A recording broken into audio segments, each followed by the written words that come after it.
ഞങ്ങൾ മാൾട്ടയിൽ വന്നിട്ട് കുറച്ച് സാധനങ്ങൾ ടെമൂന്ന് ഓർഡർ ചെയ്തായിരുന്നു. അതെന്തൊക്കെയാണെന്ന് കണ്ടാലോ ഗൈസ്? ഞങ്ങളിത് ഓൾറെഡി ഒന്ന് അൺബോക്സ് ചെയ്തായിരുന്നു ഗൈസ്.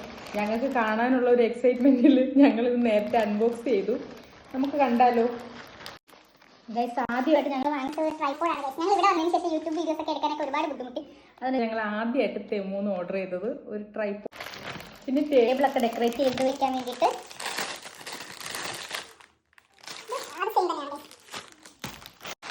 പിന്നെ അടുത്തതായിട്ട് നമുക്ക് അത്യാവശ്യമായിട്ടുള്ള ഒരു സാധനമാണ്. നമുക്കൊരു ബാഗ്, ഞങ്ങൾ ഷോപ്പിങ്ങിനൊക്കെ പോകുമ്പോഴത്തേക്ക് ഇവിടെ എല്ലാവരും ഷോപ്പിങ്ങിനൊക്കെ പോകുമ്പോഴത്തേക്ക് ഇങ്ങനത്തെ ഒരു കവർ കൊണ്ടുവരാറുണ്ട്. അതാണ് ഗൈസ്. ഇതിന് 50 സെന്റ് കണ്ടേ ഉള്ളൂ. പിന്നെ അടുത്തത് ഒരു ലൈറ്റാണ് ഗൈസ്.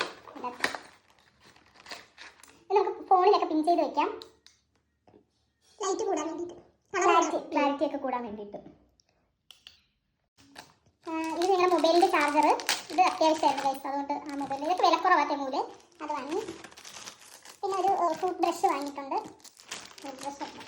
ഇത് വോൾ ഹുക്ക് വാങ്ങിയിട്ടുണ്ട്. ഇത് അത്യാവശ്യമായിരുന്നു. പ്ലാസ്റ്റിക്കിൻ്റെ ഒരു ടേബിൾ കവർ. നമ്മൾ പൂജ റൂമൊക്കെ സെറ്റ് ചെയ്യുമ്പോഴത്തേക്ക് അതിൽ വെക്കാൻ വേണ്ടിയിട്ടൊരു നല്ലൊരു ടേബിൾ കവർ. ഇതാണ് നമ്മൾ ടെമൂന്ന് ഓർഡർ ചെയ്ത സാധനങ്ങൾ. നമ്മുടെ നാട്ടിലെ ആമസോണും ഫ്ലിപ്കാർട്ടും മറ്റേ മീഷോയൊക്കെ വെച്ച് നോക്കുകയാണെങ്കിൽ എനിക്ക് ടെമു അത്ര ഇഷ്ടപ്പെട്ടില്ല ഗൈസ്. കാരണം അതിൻ്റെ സൈസൊക്കെ വളരെ കുറവാണ്. പിന്നെ എനിക്കത്ര ക്വാളിറ്റി അത്ര നല്ലതായിട്ടൊന്നും തോന്നിയില്ല. റേറ്റും കുറച്ച് കൂടുതലായിട്ടാണ് തോന്നിയത്. അപ്പോൾ ഇത്രയൊക്കെ ഉള്ളൂ ഗൈസ്. എല്ലാവരും ലൈക്ക് ചെയ്യുക, സബ്സ്ക്രൈബ്